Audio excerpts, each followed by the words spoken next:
বেশিরভাগ মানুষই ভালো কাজ বলতে বোঝে এমন কিছু যা তারা নিজেরা করে। ভালো কাজ মানে হচ্ছে আমি নামাজ পড়ি, আমি দান করি, আমি ভালো কিছু করলাম, আমি গালি দেই না, আমি এটা করি সেটা করি, আমি খারাপ কাজ থেকে দূরে থাকি এবং ভালো কাজ করার চেষ্টা করি। মানে হচ্ছে মানুষ ভালো কাজ বলতে বোঝে যাতে তারা কেবল নিজেরা সম্পৃক্ত। কিন্তু আসলে আমরা দুই ধরনের কাজ করি, এমন কাজ যা আমাদের প্রভাবিত করে আর এমন কাজ যাতে অন্যরা প্রভাবিত হয়। এই দুই ধরনের কাজ আছে। যখন আপনি নামাজ পড়েন তখন কে প্রভাবিত হয়? আপনি নিজেই। যখন আপনি দান করেন এটা আপনাকে প্রভাবিত করে, আবার অন্যকেও প্রভাবিত করে। যখন আপনি মিথ্যা বলেন এটা আপনাকে প্রভাবিত করে, কিন্তু এতে অন্য কেউ প্রভাবিত হয় না। এখন বিষয় হচ্ছে, আপনি যদি শুধুমাত্র এমন ভালো কাজের ব্যাপারে চিন্তা করেন যা শুধু আপনাকে প্রভাবিত করে, আর আপনার আশেপাশের মানুষরা এমন নয়, হয়তো অন্য কিছু করছে, তারা তাদের কর্তব্যে অবহেলা করছে, আর তারা যে তাদের দায়িত্ব অবহেলা করছে তা শুধু তাদেরকেই সমস্যায় ফেলছে না, বরং কাকে সমস্যায় ফেলছে? অন্যদেরকেও। আপনার অন্যদের প্রতিও দায়িত্ব আছে, আর এর অবহেলার কারণে অন্যরা প্রভাবিত হচ্ছে। আপনাকে অন্যায়ের বিপক্ষে দাঁড়িয়ে সত্য কথা বলতে হবে, এটা আপনার দায়িত্ব, এটা মানবতার প্রশ্ন। সহজভাবে বললে আসলে এমনটা করতে সাহসের প্রয়োজন হয়। সেই মুহূর্তে কথা বলা যখন আপনি দেখছেন আপনার চুপ থাকার কারণে হয়তো অন্য কেউ সমস্যায় পড়বে, এটা হলো তাওয়াসি বিল হক। আমাকে সত্যিকার অর্থেই তার পক্ষে দাঁড়াতে হবে, কারণ আমি যদি না দাঁড়াই তাহলে নিশ্চিতভাবে অন্য কেউ সমস্যায় পড়বে। ধরুন আপনি রাস্তা দিয়ে যাচ্ছেন, সেখানে হয়তো কিছু বাচ্চা বেসবল খেলছে রাস্তার মাঝখানে। তারা খুব জোরে বল মারছে, বল হয়তো মানুষের গাড়িতে পড়ছে। এটা কি মেনে নেওয়ার মতো ঘটনা? না। তারা অন্য মানুষের সম্পদের ক্ষতি করছে। তখন আপনার মাথায় আসলো, আমার মনে হয় এদেরকে থামতে বলা উচিত, সম্ভবত আমার কিছু একটা তাওয়াসি বিল হক করা উচিত। বুঝা গেল? এই তোমরা এখানে খেলো না। কিন্তু তখন আপনার মাথায় আসবে, আমি যদি এদেরকে খেলা থামাতে বলি এরা হয়তো আমাকে নিয়েই খেলা শুরু করবে। এরা শুধু মুখে বলেই ক্ষান্ত হবে না, আমাকে মারতেও পারে শুধুমাত্র থামতে বলার কারণে। এটা একটা খুবই ছোট উদাহরণ।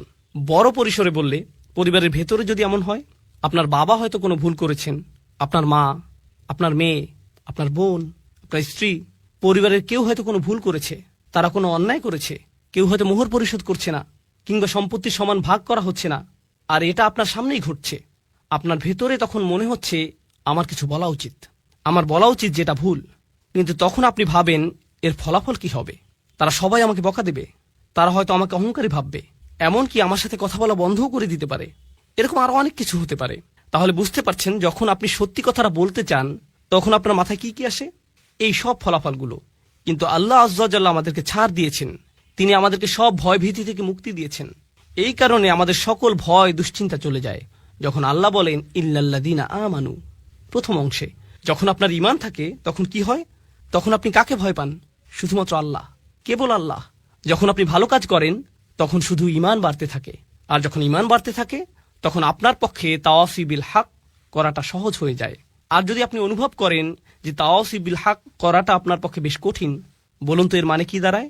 এর মানে দাঁড়ায় আপনার ঈমান ততটা শক্তিশালী নয়, আপনার ঈমান যথেষ্ট দৃঢ় নয়। এই দুটি বিষয় একটি অপরটির সাথে সম্পর্কযুক্ত। সত্যের পক্ষে দাঁড়ানো এবং কথা বলার সাহস থাকা সরাসরি ঈমানের সাথে সম্পর্কিত, একেবারে সরাসরি ভাবে যুক্ত। শেষ অংশটা নিয়ে বলি। এই দুইটি বিষয় যেহেতু একটি অপরটির সাথে সম্পর্কিত, এখানে একটা হাদিস মনে পড়েছে। এটা আনাস রাদিয়াল্লাহু তাআলা আনহু কর্তৃক বর্ণিত সহিহ মুসলিমের হাদিস। আচ্ছা, আগে আমরা আবু সাঈদ আল খুদরির হাদিসটি দেখি। মান রাআ মিনকুম মুনকারান ফালিয়ুগাইয়িরু বিয়াদিহি ফাইল্লাম তাস্তাতি ফাবিকলবিহি যালিকা আদআফু আল ঈমান। আদআফুল আমল নয়, আদআফুল ঈমান। তিনি বলেন, কেউ যদি কোনো খারাপ কাজ সংঘটিত হতে দেখে তার উচিত হাত দিয়ে তার প্রতিরোধ করা। এটাও কিন্তু তাওয়াসি বিল হক। তিনি যদি এটা না পারেন তাহলে কি দিয়ে প্রতিবাদ করা উচিত? তার মুখ দিয়ে প্রতিবাদ করা উচিত, তার এর বিরুদ্ধে বলা উচিত।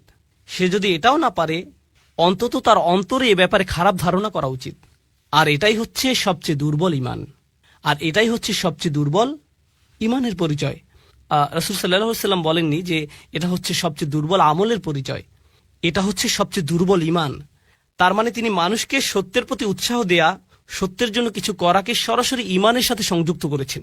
ঠিক যেভাবে সূরায় এসেছে, ইল্লাল্লাযীনা আমানু ওয়া আমিলুস সলিহাত ওয়া তাওয়াসাউ বিল হক।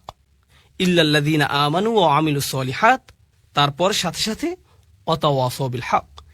এই তিনটিকে সম্পর্কযুক্ত করা হয়েছে। আর এই ব্যাপারে সবশেষে বলতে চাই, তাওয়াসি বিল হক হয়ে থাকে। এখানে তাওয়াসি শব্দটির মূল হচ্ছে তাফাউল, যার মানে হচ্ছে সহযোগিতা। তার মানে হচ্ছে এটা আপনার সমাজে হয়ে থাকে। এখানে বলা হচ্ছে যে এগুলো আপনার সমাজে সংঘটিত হবে, আপনার পরিবারে, আপনার মুসলিম বন্ধুদের মধ্যে, যারা নিজেদের মুসলিম দাবি করে, যারা ভালো কাজ করে। তাহলে তাওয়াসি বিল হক এখান থেকেই শুরু, তারপর এটা ছড়িয়ে পড়ে। সুতরাং যখন আমরা বলি অমুসলিমদের এই সত্যের ব্যাপারে জানানো দরকার, সর্বোপরি সমাজের প্রতি কর্তব্য, এই সব কিছু ঠিক আছে, কিন্তু এর শুরুটা কোথায় হবে? এর শুরু হবে আমাদের নিজেদের ঘরেই।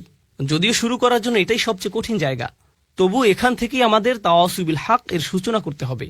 আমাদেরকে সকল অন্যায় ও ভুল ভ্রান্তির দিকে নজর দিতে হবে, সেই সাথে ইমানের মৌলিক দিকগুলোর সাথে সাংঘর্ষিক বিষয়গুলোর প্রতি তাকাতে হবে, যা হয়তো আমাদের নিজেদের পরিবারেই ঘটছে।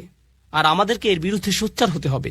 একটা চেয়ারে বসে ক্যামেরার সামনে মাইকে আপনাদেরকে এইসব বলাটা যত সহজ, নিজের পরিবারের মানুষদেরকে এসব বলা ততটাই কঠিন। সেটা অনেক অনেক অনেক বেশি কঠিন কাজ। এতে অনেক বেশি সাহসের প্রয়োজন হয়, এতে অনেক বেশি ধৈর্যেরও প্রয়োজন হয়, যা আমার পরবর্তী পয়েন্ট। আর তা হলো, যখন আপনি এগুলো করতে যাবেন তখন আপনার আবশ্যিকভাবে প্রচুর ধৈর্যের প্রয়োজন হবে। তাই আল্লাহ আজ্জা জাল্লা এই সূরা শেষ করেছেন এভাবে, তাওয়াসাও বিসসবর। সবর শব্দটির কয়েকটি অর্থ আছে। বাংলায় ধৈর্য বললে অর্থটি ঠিক পরিপূর্ণ হয় না। তাহলে আসুন প্রথমে আমরা সবরের কয়েকটি অর্থ সম্পর্কে জেনে নেই। হ্যাঁ, সবর বলতে ধৈর্যও বোঝানো হয়, কিন্তু এ দিয়ে অধ্যবসায়ও বোঝানো হয়। অধ্যবসায় মানে হচ্ছে যখন পরিস্থিতি কঠিন হয়ে যায় তখনও আপনি এর সাথে লেগে থাকেন, তখনও আপনি তা চালিয়ে যান। এটাই হলো অধ্যবসায়। এই শব্দটি দিয়ে প্রতিশ্রুতিও বোঝানো হয়, অর্থাৎ আপনি কখনো আলসেমি করেন না, আপনি ঢিলেমি করেন না, আপনি প্রতিশ্রুতিবদ্ধ। যেন আপনি কোনো চাকরি করছেন আর প্রতিদিন আপনি সময় মতো হাজির হবেন, কিংবা কোনো অ্যাসাইনমেন্টের কাজে আছেন যা সময়ের মধ্যেই জমা দিতে হবে। এটাই হচ্ছে প্রতিশ্রুতি। এটা দিয়ে ধারাবাহিকতাও বোঝায়, অর্থাৎ আপনি প্রতিশ্রুতির এদিক সেদিক করেন না, প্রতিশ্রুতি ভঙ্গ করেন না, এটা ঠিক থাকে। ইবনে তাইমিয়া রহিমাহুল্লাহ সবরের সংজ্ঞায়ন করেছেন এভাবে, তিনি বলেছেন, সুসময় বা দুঃসময় আল্লাহ তাআলার প্রতি সমান আনুগত্য ধরে রাখাই সবর। আপনি যদি আল্লাহর প্রতি আনুগত্য ধরে রাখতে পারেন, সুসময় বা দুঃসময় যাই হোক না কেন, তাহলেই আপনি সত্যিকারের সবরের চর্চা করছেন। এটাই হলো সবর। এরপর আমরা দেখতে পাই আল্লাহ এখানে বলেননি ওয়াতাওয়াসাউ বিল হক ওয়াসসাবারু। এটা খুবই গুরুত্বপূর্ণ। তারা তাদের সামর্থ্যের সবটুকু দিয়ে আন্তরিকতা ও সততার সাথে একে অপরকে সত্যের প্রতি ও তাদের দায়িত্বের ব্যাপারে উৎসাহ প্রদান করে। আর আল্লাহ এখানে এইটুকু বলেননি যে তারা ধৈর্য ধরে কাজ করে, তিনি কেবল বলেননি যে তারা ধৈর্য ধরে, তিনি আরও আকবারিয়ে বলেছেন ওয়াতাওয়াসাউ বিসসবর, যার মাধ্যমে আর বড় কিছু বোঝায়। তাহলে এখানে কেবল সবর করলেই হবে না, অর্থাৎ তারা কেবল ধৈর্য ধরে না, অধ্যবসায় করে না, ধারাবাহিকতা রাখে না, বরং তারা একে অপরকে ধৈর্যের ব্যাপারে বলে, অধ্যবসায়ে উৎসাহিত করে, ধারাবাহিকতা রাখতে বলে। বলুন তো এ থেকে আমরা কি শিখলাম? আপনি একা আপনার সবর ধরে রাখতে পারবেন না। আপনার উপদেশের জন্য কাউকে প্রয়োজন, যাতে সে আপনাকে সাহস যোগাতে পারে এবং বলতে পারে, ভাই তোমার সবর করা প্রয়োজন। সবর একে অপরকে সাহস যোগায়। অন্যের কাছ থেকে আপনি এই শক্তি পাবেন। একা থাকলে আপনি সাহস হারিয়ে ফেলবেন। এটা মানুষের স্বাভাবিক প্রবৃত্তি যে যখন মানুষ খারাপ পরিস্থিতির মধ্যে পড়ে, সবচেয়ে ইমানদার ব্যক্তিটিও, সবচেয়ে আমলদার ব্যক্তিটিও যে সব সময় ভালো কাজ করে, যখন কেউ তাকে অপমান করে বা কেউ তার কাজের প্রশংসা করে না এবং খারাপ কিছু ঘটে, এমনকি হতে পারে তা কোনো ইসলামিক কাজে, তখন সে হতাশ হয়ে পড়ে। এরা ভালো মানুষ, সবরের ব্যাপারে তাদের চেয়ে কে ভালো জানে?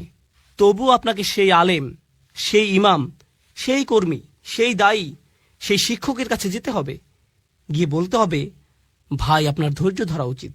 যখন আপনি তাদেরকে এভাবে বলবেন, এতে কি তাদের উপকার হবে? হ্যাঁ, হবে। যদিও তারা এটা ইতিমধ্যেই জানে, তবুও, যদিও তারা সবরের ব্যাপারে ইতিমধ্যে অনেক জানে, তবুও তারা এই তাওয়াসি এর মাধ্যমে উপকৃত হবে। তাওয়াসি বিসসবর নিজেদের মধ্যে ঘটে, আর এটাই এখানে আবশ্যকীয়। এটা তাওয়াসি বিল হক এর বিপরীত। তাওয়াসি বিসসবর তাদের জন্য যারা তাওয়াসি বিল হক থামিয়ে দিয়েছে, কারণ তারা ফলাফল দেখতে না পেয়ে হতাশ হয়ে পড়েছে। কিভাবে তারা তাদের উদ্যম ধরে রাখবে? একে অপরকে অধ্যবসায়ের ব্যাপারে তাগিদ দেওয়ার মাধ্যমে। সবচেয়ে সহজভাবে বলা হয়েছে আলাল মাসাইব, অর্থাৎ আপনাকে ধৈর্য ধরতে হবে, অধ্যবসায় চালিয়ে যেতে হবে, ধারাবাহিকতা ধরে রাখতে হবে। পরিস্থিতি যতই খারাপ হোক না কেন, অসব্রু আলামা আসাবাক, যতই বিপদ আসুক না কেন, আপনাকে চেষ্টা চালিয়ে যেতেই হবে। এটা হলো একটা অর্থ। অপরটি হলো আনিল মাআসি, অর্থাৎ আপনাকে পরীক্ষা করা হবে। যারা এই দিনের জন্য কাজ করছেন, তা যেভাবেই হোক না কেন, হয়তো আপনি আপনার বাসায় দিনই পরিবেশ তৈরি করতে চাচ্ছেন, বাইরে আপনি হয়তো অমুসলিমদের দিনের দাওয়াত দিচ্ছেন, হয়তো দানের জন্য অর্থ জোগাড় করছেন, এটা যেমনই হোক না কেন আপনি ইসলামের জন্য কিছু করতে চাচ্ছেন। শয়তান কার পেছনে বেশি লাগে জানেন? যারা দিনের জন্য কাজ করে। শয়তান অন্য যে কারো চেয়ে তার পেছনে বেশি সময় ব্যয় করে, যাতে সে আল্লাহর অবাধ্য হয়। বিশেষ করে যখন সে একা থাকে, তারা বেশি ঝুঁকিতে থাকে, তাদের উপর বেশি আক্রমণ হয়ে থাকে। সুতরাং আল্লাহর অবাধ্যতা থেকে বাঁচার জন্য আপনার সবর করা উচিত। একই সাথে আল্লাহর আনুগত্যের জন্য আপনার সবর করা উচিত। অর্থাৎ আল্লাহর আনুগত্য করাও কঠিন হয়ে থাকে, কিন্তু আপনাকে অধ্যাবসায় চালিয়ে যেতে হবে। আমরা কিছু ঘটনা জানি, এগুলো সত্যিকারের ঘটনা, কোনো বানানো কিছু নয়। আল্লাহ আমাদের সাথে কথা বলেছেন, তিনি আমাদের নিয়ে কথা বলেছেন, এবং তিনি ভালোভাবে জানেন আমরা কিভাবে জীবনযাপন করি। ফি হিযিক্রিকুম, তুমি নিজেই এই সম্পর্কে জানো। আমাদের মধ্যে কিছু ভাই ও বোন আছেন যারা ইসলামিক কর্মকাণ্ডে খুবই সক্রিয়। তারা অনেক ভালো কাজ করেন, কিন্তু একই সাথে তাদের কিছু খারাপ অভ্যাসও দেখা যায়। এগুলো পাপের কাজ। এটা এতই গুরুতর সমস্যায় রূপ নিয়েছে যে তারা এগুলোতে আসক্ত হয়ে পড়েছেন। তাদের সাহায্য দরকার। তাদের কি দরকার জানেন? তাদের দরকার তাওয়াসি বিসসবর। তাদের কাউকে দরকার যে তাকে অনবরত উপদেশ দিবে, বলবে শোনো, তোমাকে চেষ্টা করতে হবে, তোমাকে সংযত হতে হবে। এই 4টি উপাদান সম্পর্কে আমি সবশেষ কয়েকটি বিষয় বলতে চাই। এর প্রথম বিষয়টি হচ্ছে, এই 4টি উপাদানই অতীতকালে বর্ণিত হয়েছে। ইল্লাল্লাযীনা আমানু অতীতকাল, ও আমিলু অতীতকাল, অতাওয়াসাউ বিল হক, অতাওয়াসাউ সবগুলোই অতীতকাল। এর মাহাত্ম্য কি? যদি এভাবে বলা হতো ইল্লাল্লাযীনা ইউমিনুন ওয়া ইয়ামালুনাস সালিহাত ওয়া ইয়াতাসালুনা বিল হক ওয়া ইয়াতাসালুনা বিস-সবর, তাহলে কি পার্থক্য হতো? বর্তমানকালে বললে কি হতো? অতীতকালে বলার কারণে বোঝা যাচ্ছে এখানে এমন মানুষের কথা বলা হচ্ছে যারা মৃত্যুর আগ পর্যন্ত সারাটি জীবন এই 4টি কাজ করেছে। সুতরাং এখন আপনি তাদের জীবনটি পর্যালোচনা করে দেখতে পারেন। আপনি তাদেরকে দেখে বলবেন, হ্যাঁ, তারা তাদের জীবনকে ঈমানের দাবি অনুসারে অতিবাহিত করেছে। যখন আপনি তাদের জীবনের দিকে তাকাবেন, আপনি বলবেন তারা ভালো কাজ করেছে এবং তারা তাওয়াসু বিল হক করেছে, তাওয়াসাউ বিস-সবর করেছে। অন্যভাবে বললে এটা সেই আয়াতটি পরিপূর্ণ করেছে যেখানে বলা হচ্ছে ওয়ালা তামুতুন্না ইল্লা ওয়া আনতুম মুসলিমুন, ভুলেও মুসলিম না হয়ে মৃত্যুবরণ করো না। আপনি যখন তাদের জীবনটি দেখবেন, আপনি বলবেন না তারা আগে ভালো ছিল, পরবর্তীতে তারা বিপথে চলে গেছে। তাদের জীবনের শেষ দিনটি পর্যন্ত তারা অটুট ছিল। সুতরাং আপনি তাদেরকে দেখে অবশ্যই বলবেন তারা এই 4টি বিষয় পরিপূর্ণ করেছে। তাই এগুলোকে অতীতকাল বলার কারণ বোঝা যায়, মৃত্যুর আগ পর্যন্ত তাদের গোটা জীবনটি এই 4টি কাজের সমষ্টি। এরাই সফল হয়েছে। অর্থাৎ আপনি থামতে পারবেন না। আপনি এমন একটা জায়গায় পৌঁছাবেন যখন মানুষেরা আপনার সম্পর্কে বলবে এই 4টি বিষয় আপনি পূর্ণ করেছেন। এটাই হলো দ্বিতীয় মাহাত্ম্য। এর শেষ বিষয়টি হলো, যা আমার মনে হয় সূরা আসরের এই আলোচনার অন্যতম গুরুত্বপূর্ণ বিষয়, তা হলো বায়ের কয়েকটি তাৎপর্য আপনারা জানেন। বিল হক শব্দটি নিয়ে আমরা আলোচনা করেছি। একইভাবে যখন তারা তাওয়াসি বিস-সবর করে, যখন তারা একে অপরকে উৎসাহ দেয় ধৈর্যের সাথে, তারা ধৈর্যের সাথে ধৈর্যের উপদেশ দিচ্ছে এবং তারা একে অপরকে ধৈর্যের প্রতি উৎসাহ দেয়। কেউ যদি বলে আমি তোমাকে ধৈর্যের সাথে উপদেশ দিচ্ছি আর আমি তোমাকে ধৈর্যের প্রতি উপদেশ দিচ্ছি, এই দুইয়ের মধ্যে একটা পার্থক্য আছে। এই দুইটি আসলে আলাদা বিষয়। ধৈর্য ও অধ্যাবসায়ের প্রতি, যেভাবে আমি তোমাকে উপদেশ দিচ্ছি, এতেও ধৈর্যের প্রয়োজন আছে। এই উপদেশ দেওয়ার জন্য আমাকে ধৈর্য ধরতে হবে। আপনাকে তাড়াহুড়া করলে চলবে না, আপনাকে খুবই ধৈর্যশীল হতে হবে।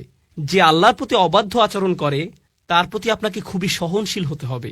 আপনি তাকে পরামর্শ দিবেন, এই পরামর্শ দেওয়ার সময় আপনাকে ধৈর্যশীল আচরণ করতে হবে। আর আপনি তাকে কিসের প্রতি উৎসাহ দিচ্ছেন? ধৈর্যের ব্যাপারেই। তাহলে আপনি যেভাবে তাকে পরামর্শ দেন তাতে ধৈর্যের প্রয়োজন হয়। আবার এই ধৈর্য ধারণের প্রতি আপনি তাকে উৎসাহ দিচ্ছেন।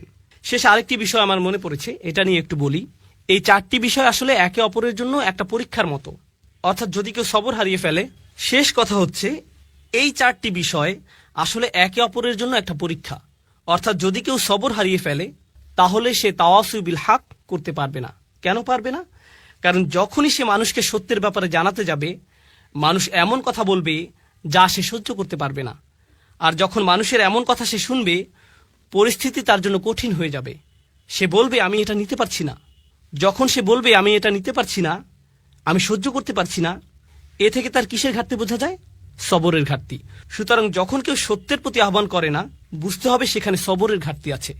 আরেকটি বিষয় এ থেকে বোঝা যায়, তা হলো কেউ হয়তো ভাবতে পারে যে সে সত্যের প্রতি ডাকছে, কিন্তু এই কথায় কারো কোনো সমস্যা হচ্ছে না। সে ভাবছে যে সত্যের প্রতি ডাকছে, কিন্তু তার এই ডাকায় কারো কোনো সমস্যা নেই, কেউ তার কথায় ক্ষুব্ধ হচ্ছে না। এর মানে কি জানেন? আপনি যেহেতু সবর ছাড়াই তাওয়াসু বিল হক এর প্রতি মানুষকে ডাকতে পারেন, আপনি খুব সম্ভবত তাওয়াসু বিল হক করছেন না। কেননা এই পৃথিবীর সবচেয়ে ভদ্র ও নরম মনের মানুষেরা যখন মানুষকে সত্যের পথে ডেকেছে তারা বিপদে পড়েছেন। এটা হচ্ছে এই কাজের আবশ্যিক ফলাফল। আল্লাহর সবচেয়ে ধৈর্যশীল রাসূলদের দিকে তাকান, নূহ আলাইহিস সালামের দিকে তাকান। তার পুরোটা জীবন ছিল দাওয়াতি কাজে পূর্ণ, আর পুরো জীবন জুড়েই ছিল সবর। কেননা তিনি মানুষকে যা বলেছেন তা মানুষকে বাধ্য করেছে তাকে অপমান করতে, কটু কথা বলতে, তার বিরুদ্ধে দাঁড়াতে। আর এজন্য প্রয়োজন হয় সবরের। আর যখন এই দুটিরই ঘাটতি হয়, যখন আপনি মানুষকে সত্যের প্রতি ডাকছেন না, আর সেজন্য আপনার সবর করারও কোনো প্রয়োজন নেই, যখন এই শেষ দুটির ঘাটতি হয়, যখন কারো মধ্যে এই দুটি থাকে না, তা থেকে আমরা কি বুঝতে পারি কিসের ঘাটতি আছে? প্রথম দুটি শর্ত, ঈমান ও ভালো কাজ। কারণ যতক্ষণ না আপনি নিজেই ভালো কাজ করবেন, খারাপ কাজ আপনার চোখে পড়বে না। যদি আপনি নিজে ভালো কাজের সাথে যুক্ত না হন, আপনি বুঝতে পারবেন না খারাপ কাজ করলে সমস্যাটা কি। কিন্তু যখন আপনি নিজের পরিবর্তন করবেন, আপনি হয়তো পার্টি করতেন, তারপর আপনি আল্লাহর কাছে ভালোভাবে তওবা করে তার আনুগত্য করতে শুরু করলেন। যখন আপনি আল্লাহর আনুগত্য করেন আর অন্যরা পার্টি করে, এতে আপনি বিরক্ত হন, তাদের জন্য আপনার খারাপ লাগে। আগে এতে আপনার কিছু মনে করতেন না, কিন্তু এখন আপনার মনে হচ্ছে তারা কিভাবে এটা করছে, আমার তাদেরকে থামানো উচিত। আমি নিজেই ভুল করেছি, আমি চাই না তারাও একই ভুল করুক। এটা আপনাকে কষ্ট দেয়। কিন্তু এটা যদি আপনাকে কষ্ট না দেয়, আপনার যদি কখনো মনে না হয় যে আপনার তাদেরকে থামানো উচিত, তার মানে হলো আপনি ভালো কাজের প্রতি প্রতিশ্রুতিশীল নন। আর আপনার যদি ভালো কাজের ব্যাপারে প্রতিশ্রুতি না থাকে, তার মানে আপনার কি নেই? ঈমান। তাহলে এই সবগুলো বিষয় হচ্ছে লাজিম ও মালজুম। এগুলো একটি অপরটির আবশ্যিক ফলাফল এবং একটি আরেকটির সাথে ওতপ্রোতভাবে জড়িত। আমি অন্য সূরাগুলোর চাইতে এই সূরাটিতে অনেক বেশি সময় নিয়েছি। আমরা সূরা নাবা থেকে শুরু করেছিলাম, তখন একটি সেশনে একটি সূরা শেষ করেছি, কিন্তু এটা সূরা আসরের চতুর্থ সেশন। আলহামদুলিল্লাহ, অবশেষে আমরা এটা শেষ করতে পেরেছি। কেন জানেন? কারণ আমার মনে হয়েছে এটা সবচেয়ে ছোট সূরা। এটা এমন একটি সূরা যা মুখস্থ করা খুবই সহজ। আমাদের বেশিরভাগই এটা আত্মস্থ করে ফেলেছে, কিন্তু এটা সবচেয়ে ভারী সূরা। এই সূরার ওজন সবচেয়ে বেশি। আপনি আপনার জীবনকে কিভাবে দেখেন তা এই সূরাটি পুরোপুরিভাবে পরিবর্তন করে দেবে। আপনি কিভাবে আপনার পরিবারের সাথে আচরণ করেন, আপনার দৈনন্দিন জীবন, যা আপনি অর্জন করেছেন, যা এখনো অর্জন করতে পারেননি, তার চেয়েও বড় কথা সফলতা এবং ব্যর্থতা বলতে আপনি কি বোঝেন, এই সূরাটি এই সব কিছুর প্রতি আপনার মনোভাব পরিবর্তন করে দেবে। ডক্টর ফাদেল সালেহ আস-সামেরাই বলেছেন, কোন সূরার শুরু কোনো না কোনোভাবে এর শেষ অংশের সাথে সম্পর্কিত, কোন সূরার শুরুর অংশ তার শেষের অংশের সাথে যুক্ত। এই সূরার শুরু কি ছিল? একটি আয়াত, ওয়াল আসর, যা দিয়ে বোঝা যায় যে আপনার সময় শেষ হয়ে আসছে। আর শেষ আয়াতটি হলো 4টি উপাদান নিয়ে, যা আমরা গত 2 সেশন ধরে আলোচনা করছি। তাহলে এই দুইটি অংশ একটি অপরটির সাথে কিভাবে যুক্ত? ঈমান, ভালো কাজ, তাওয়াসু বিল হক, তাওয়াসু বিস সবর। এর ব্যাপারে সচেতন হওয়ার জন্য আপনার সময় শেষ হয়ে আসছে। আপনি সময় থাকতে সবকিছু ঠিক করে নিন। আপনার নিজের জন্য এটা খুব জরুরি একটা বিষয়। ইন্নাল ইনসানা লাফি খুসর, এটা কে? আপনি ধরে নিন, ইন্নান নাফসি, আমার নিজের জন্য। আমি নিজেই ক্ষতির মধ্যে আছি, আমি বিপদের মধ্যে আছি। আল্লাহ তাআলা আমাদেরকে তাদের অন্তর্ভুক্ত করুন যারা সূরা আসরের 4টি শর্তকে পূর্ণাঙ্গভাবে পালন করতে পেরেছে। আল্লাহুম্মা জাআলনা মিনাল্লাযিনা আমানু ওয়া আমিলুস সলিহাত ওয়া তাওয়াসাউ বিল হক ওয়া তাওয়াসাউ বিস সবর। বারাকাল্লাহু লি ওয়া লাকুম ফিল কুরআনিল হাকীম ওয়া নাফা'নি ওয়া ইয়্যাকুম বিল আয়াতি ওয়াজ যিকরিল হাকীম। আসসালামু আলাইকুম ওয়া রাহমাতুল্লাহি ওয়া বারাকাতুহু। সমাজের মানুষেরা এমন মন্তব্য করে, এই তুমি দেখেছো ওই দিন সে কি পড়েছিল? ও আল্লাহ, এইসব কাপড় সে কোত্থেকে কিনেছে? এইসব অপ্রয়োজনীয় কথাবার্তাই হচ্ছে হুমাজ আর লুমাজ। আর এগুলো কোত্থেকে শুরু হয়েছে? যখন মানুষের বড় কোনো লক্ষ্য নেই, যখন তার মন শুধু অন্যদের নিয়ে ভাবে। বলে রাখি, এখানে এটা এই জন্য গুরুত্বপূর্ণ যে এর আগের সূরাটিতে প্রাথমিক বিষয়ের প্রতি নজর দেওয়া হয়েছিল, তা হলো ইন্নাল ইনসানা লাফি খুসর। আর এই ক্ষতি থেকে বাঁচার প্রাথমিক চিকিৎসা হলো ইল্লাল্লাযীনা আমানু ওয়া আমিলুস সলিহাত ওয়া তাওয়াসাউ বিল হক ওয়া তাওয়াসাউ বিস সবর। এটাই আপনার প্রাথমিক ভাবনা হওয়া উচিত। যখন এগুলো আপনার মাথায় থাকে না, তখনই আপনার মন এইসব নিয়ে ভাবে। আপনার নিজের মধ্যে সমস্যা খুঁজে আপনি পান না। আপনার নিজের মধ্যে সমস্যা না খুঁজে আপনি অন্যের দোষ ধরায় ব্যস্ত হয়ে পড়েন। আসলে সম্ভবত মুফতি মুহাম্মদ শফি দুর্বল ব্যক্তিত্বের মানুষ সম্পর্কে একটি উর্দু কবিতায় বলেছিলেন যে নিজের দোষ দেখতে পায় না, নিজের দোষ ঢাকার জন্য সে যা করে তা হলো সবসময় অন্যের দোষ খুঁজে বেড়ায়, সবসময় অন্যের দোষ খুঁজে বের করে। এভাবেই সে নিজের দোষ ঢাকার চেষ্টা করে। তিনি বলেন, আমি এখানে উর্দুতে কবিতাটির একটি লাইন পড়ব, কিছু মনে করবেন না।